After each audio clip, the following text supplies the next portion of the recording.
Okay, here's an update to a story that I haven't talked about in a while. And I'm going to be honest, if it wasn't for Lisa doing her video about this, I probably would have not talked about it. So shout out to her, by the way, for being the first person I saw do an update on this. But in case y'all forgot who this man is, this is Gregory Bush. And he's the guy that was responsible for killing those two black people at that Kroger grocery store in Kentucky a couple years ago.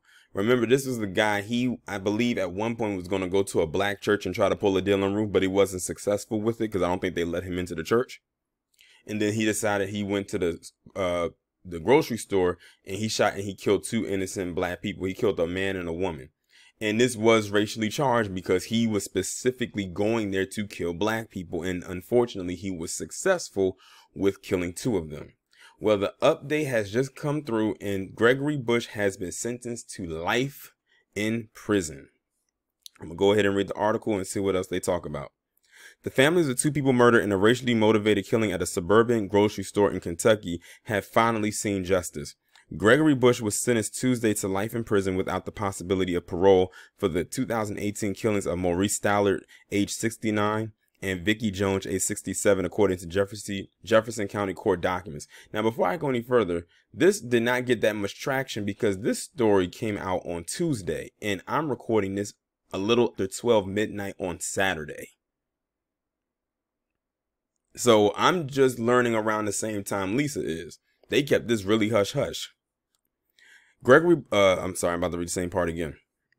Bush pleaded guilty but mentally ill to charges of murder, attempted murder, and wanton endangerment. Now, that's the second time I've heard of the wanton endangerment since, the whole thing with Breonna Taylor. According to the court documents, the 53-year-old Bush, who was white, has also agreed to plead guilty to federal hate crime charges. His victims were black, and the murders, which happened on October 2018, were racially motivated. Vicky Jones and Maurice Stallard were senselessly murdered because of the color of their skin.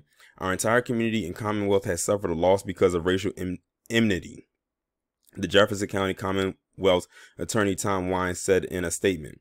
CNN was unable to reach an attorney for Bush, but Louisville Metro Public Defender Angela Elliman told CNN affiliate WDRB in a statement that Bush's mental illness has not been treated on the day of the murders. By pleading guilty but mentally ill, he will receive treatment and medication while in prison. On the days of this tragedy, Mr. Bush's schizophrenia was not medicated, so he was tortured by voices that threatened to kill him and his family. But it told you to go and kill black people. Like I said, he went somewhere else to do what he wanted to do, but wasn't successful, and then went to this Kroger, because I believe it was a Kroger, and killed two black people. Now, I wonder if they're going to mention that part about him going elsewhere before he went to this store. However, court records show Bush has a history of making racist threats. Bush killed Stallard inside of a Kroger grocery store where he was helping his 12-year-old grandson buy a poster board for the boys' school project.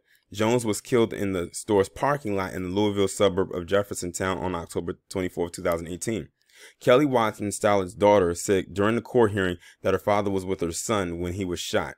The man whose life you took, he gave and he loved everyone around him. He was there for everybody, and I hope that while you were sitting in jail, you were able to reconcile your own life and think about what you did, and I'm grateful you will never be able to hurt anyone else again. Well, I'm glad she's not on that forgiveness tip. Before the shooting, Bush tried to enter a predominantly black church. See, I knew it. They mentioned it. Nearby, Bush was unable to get inside.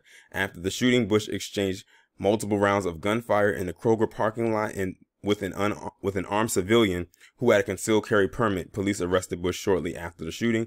Bush did not make a statement after his sentencing. For what? We don't want to hear anything he has to say. The only thing we want to hear from him is the cell door closing behind him and the click of that lock when they seal it shut. This is a rare occasion right here where this actually goes in the right way. Now, hopefully he is sentenced without parole, because he doesn't deserve it. But condolences go out to those families. I'm glad that they got the justice that they were seeking. It took them a little over 2 years to get it, but it has been received.